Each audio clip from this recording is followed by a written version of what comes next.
What's up, folks? It's your boy Bob Hollywood back with another exciting review. Today's review is going to be our final review for the month of January. It is going to be of this Heather Swain. That's the name of the character.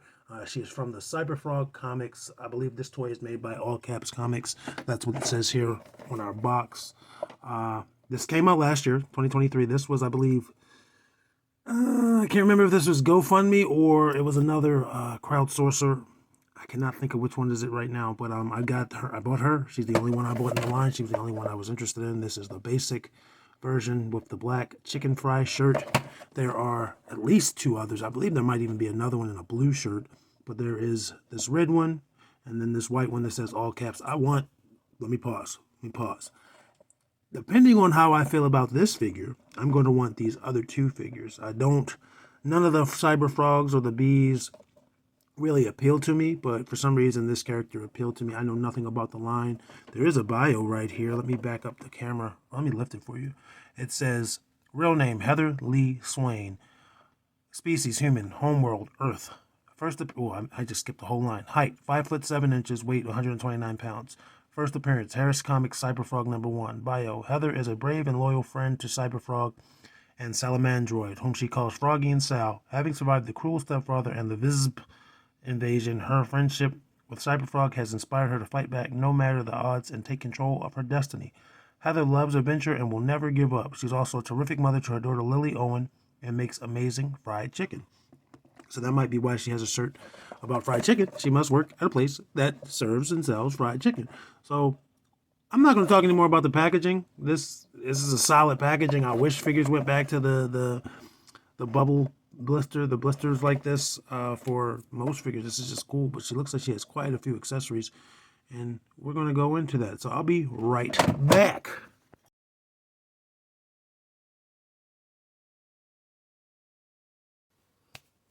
All right, folks, so I'm back. I have Heather out of her plastic prison. As you can see, as you could probably already see when she was in her prison, she has quite a few accessories. I did some research while I was away. I looked at my receipt for this purchase. It was from Indiegogo, not the other crowdfunder I mentioned, and I paid altogether $55 for her. That's what my receipt in my email is saying. Paid for her way back in June of 2022. Just got her in August of last year. But yeah, she was $40 and then $15 for shipping. I haven't done anything with her other than feel her as I was taking her out of the packet, so I can't speak to if that's $40 well spent just yet. But we'll get over that. We'll get into that. So we'll do her accessories first. She has 3 weapons. And this is a baseball bat with spikes. This is on some Negan type shit. And it looks good. It's a little bit warped. We're going to see if it fits into... I think she has fists. So we're just going to put it in this hand, which is her gripping hand, which isn't attached to her.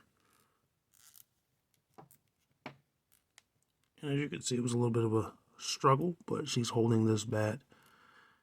I'm going to leave that in her hand, or in that hand. But the bat looks good. I mean, it's brown, and the tape is a different color. The tape is painted. The spikes all look really well detailed. It looks like a baseball bat that has gone through some things, and then also more things once it was used for this particular weapon. Then we have a machete, which is probably the least entertaining of the 3 accessories, of the 3 weapons rather. But you can see there's paint on it, there's silver, and there's black.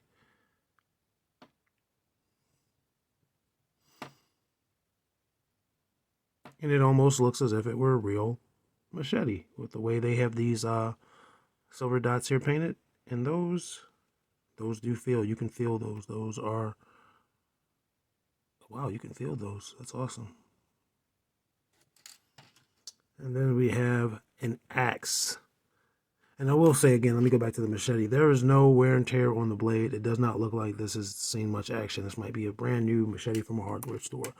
And the reason why I brought that up is because the bat had wear and tear, and this axe, the way it's painted, has wear and tear. Look at the axe head. It looks like there's either dried blood that's been washed off or rusted onto it or just rust. The handle, not so much. But that axe head definitely looks like it's an actual weapon. And you see there's a hole here for if someone wanted to attach rope to their axe. So that's a pretty neat, that's a pretty neat detail. And I will say the axe might have more trouble fitting into her hands than the bat because it's a little bit wider. This hand seems to be, there we go. I don't know if that was intentional, but I had to just like kind of break the attachment there. I think it's just from the paint why it was stuck, because there's a paint chip, or was a paint chip on my finger just now. But no, she can hold the axe.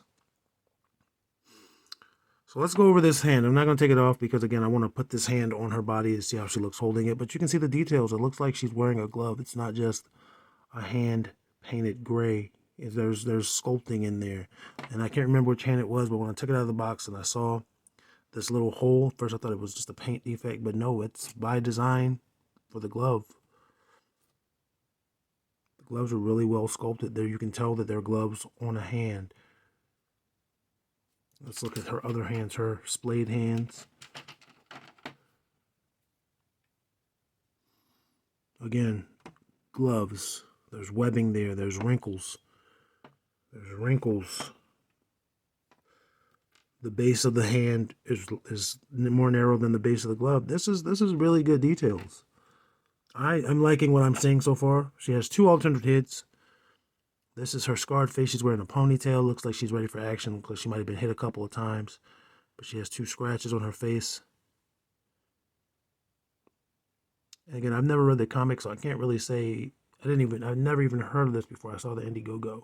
So I can't say if this is really accurate to what she's supposed to look like. But, you know, she's got a little attitude there. She's got the lip raised. The painting looks good. She might look a little bit paler in the video, but she has a decent tan on her. And the hair, you can see there's some brushing in there. It's molded one color, and then there is some brushing in there. So it looks textured and layered. It looks like hair. I wish the thing keeping her hair in a ponytail, the scrunchie or the hairband, had been painted a different color. But I think they did a great job. This is her smiling with her hair down. It's a different hair sculpt than the one she came with. But again, there's still some brushing in there. There's shading. It looks like hair. This might be my least favorite head sculpt. I don't necessarily like the smile, but it looks good. I mean, there's attention to detail. It looks like good hair. I don't know what it looks like on the body just yet. And let's look at her main head sculpt real quick. This is probably my favorite. She looks at peace. Like maybe she's working and it is a stressful day, but she's not just angry. She's just over it. She's going to keep on going about her day without complaining.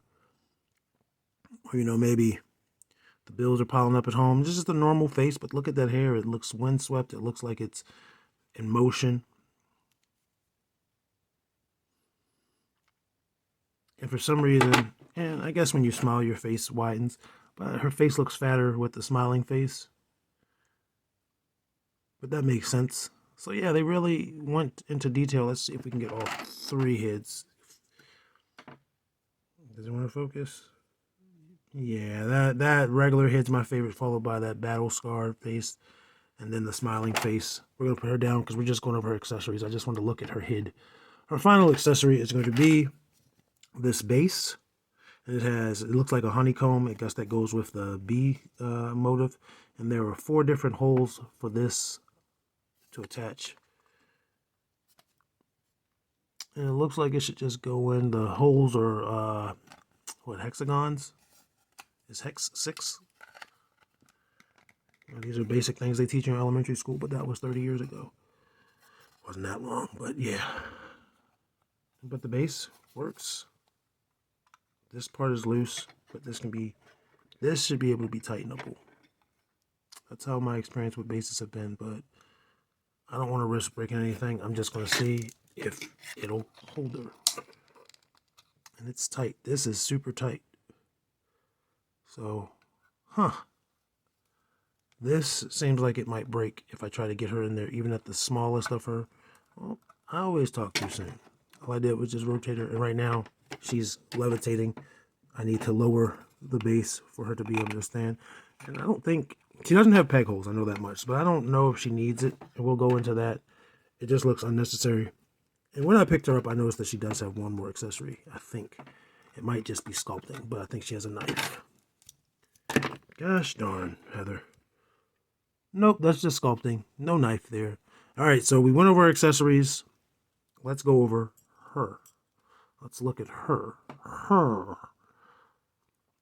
Yeah, this is fun to hold. There's something different in the way her plastic is. Like, she feels softer than like a Marvel figure or Hasbro figure or most 20-inch figures. There's just something about the way her pants feel and the way her arms feel. Gummy is not the actual accurate word. There's a little looseness there. Does she come apart at the hip? Wow, she comes apart. That's okay. I mean, I still don't see how that would help with the base, though. That wouldn't. It's just the way she is. But yeah, there's a gumminess. I don't know the purpose of why she comes apart. Most figures don't come apart. I don't know if she comes apart there or other places. But there is a... Again, I don't feel comfortable using gummy. Every time I hear gummy when it refers to an action figure, it gives me negative connotations. It's not negative. It just feels different. She feels different to the touch. Even a little bit to her feet, her torso. Less so than her arms and her legs, but yeah, even her butt.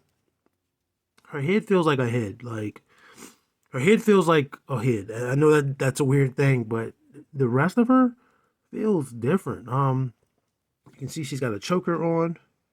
Looks like an ankh. And there's that chicken fry shirt where she works at, I'm assuming. I can't make out what it says on camera, and I don't think I can make out what it says right now underneath fry. But she looks like she looks good. I mean, that the fact that she comes apart at the waist is a little gappy, but that could probably be resolved. What I'm gonna do now though is try to swap her head, see how easy that is. You just saw it resisted somewhat, but head snaps on, makes a beautiful snapping sound. That's that second head that I like. And there's a third head. Unfortunately, I don't feel like doing that anymore. So I'm going to leave this third head, this smiling head on, but I am going to switch out her hands. I'm going to give her the bat. I'm going to actually switch out both hands. And I'll be honest, I don't like how the peg felt just now. So she might just keep her gripping hands for me permanently. And the reason why I gave her both gripping hands is I just want to see her hold this baseball bat with both hands, how she poses with it. I will say the weapons are kind of gummy, but it's not a deal breaker. I think I showed you that the bat was already a little bit warped out of the package. And there she's holding it. There's a little blemish. Nope. There she's holding it. She can hold it with both hands. The way she's sculpted, it looks like she's at bat. I mean, it might not be the best pitch. I mean, the best batting stance, and I can't turn her head with this hair, which is unfortunate, but it's a decent range of motion there. Let's go over her.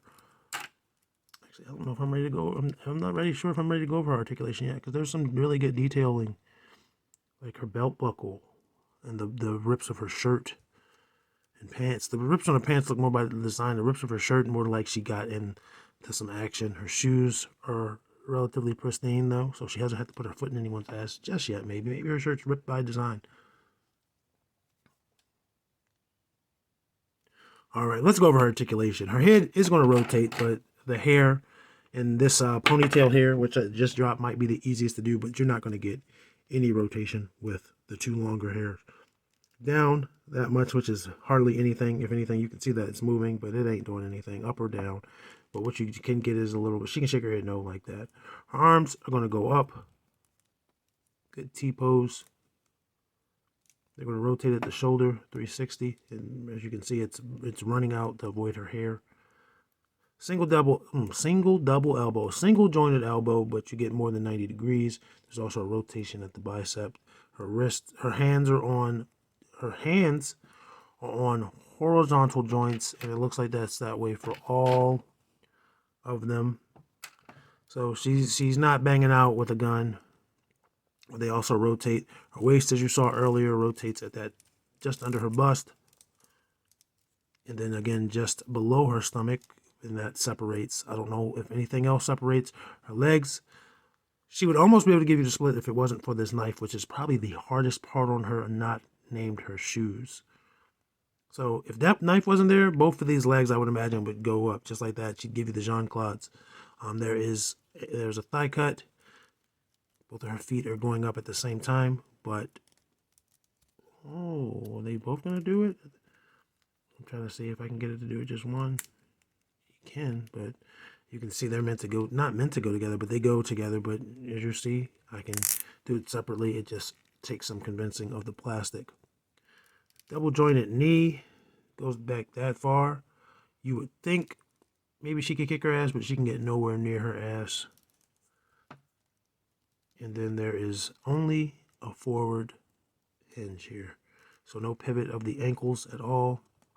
It's fine though, again, there's no peg holes, but look at that detail. There's detail on the bottom of her shoe. She can leave an actual footprint. That is badass. So I'm gonna stand her on her own. Because again, she comes with a base, and she's standing. I mean, this little structure, sometimes figures struggle with it because of the feeling of it. But she stands. She's standing just on the desk right now. Oh God, this video is running along. I am talking your heads off. Let me get her accessories out of the way. And I'm gonna get you her height, and then we're gonna do some comparisons. We're gonna bring in the review crew. So she is about 5 3/4. Again, 6-inch scale figure. Stand her there. And let's bring in the review crew. Let's bring in the lovely ladies, Andra and Vixen. I don't know why I just made that sound. She scales nicely with them. They're taller than her. But they're taller than, so far, every female I've reviewed, every woman figure I've reviewed. Bring in the two tall boys. The two tall boys. Titus O'Neil and Roadblock. Yeah, she's a really good figure in terms of scaling. I wish I had Scarlet out to compare heights with that, but I don't, so I'm not going to cry. Red Ranger, she is shorter than Killmonger, who she is also shorter than. That's great, man. That's a good look. And then we're going to compare him to him. We're going to compare her to Lando Calrissian. I just want to say I'm in the middle of watching Atlanta. I am at the start of season 3. Donald Glover is an amazing actor and writer. Never really listened to his music, but I'm familiar with his stand-up, and now I'm being familiar with his acting, like more. I've seen him in things. And she is taller than both of these blokes. And for our final comparison, we have Lucio, who she should be taller than, and John Jones, who is taller than her. And I think, again, he's like 6'4", and she's supposed to be 5'7". I think that's what it said on the back of her box. 5'7", so it should be a little bit more of a difference in height, but who's complaining? Anyway, folks, this has been my review of Heather Swain. I hope I'm pronouncing her name right, but it has an I in there, so I'm assuming it's not Heather Swan. And just like I love this figure, I love myself. So I'm telling you that you should love yourself. I know it's always not easy to do. I know sometimes it gets frustrating. We're not always where we want to be in our lives personally, whether that's because we're being influenced by others' success or others' goals, or if it's just we're not happy with what we're doing at the pace we're doing it. But just know, if you're moving forward, you're moving in the right direction. If you're moving backwards, it's never too late to stop and go the right way. So just keep on striving to be the best version of you, and that's the best version of you based on your own metrics. You are never going to be anyone else. You can use other people as a motivational guide, but you shouldn't use them as the be-all to end all. With that being said, I want to say that I would appreciate it if you liked, comment, and subscribed. And other than that, I want to say action figures are... Wow, I messed up my outro. Action figures speak louder than words. You guys have a good one.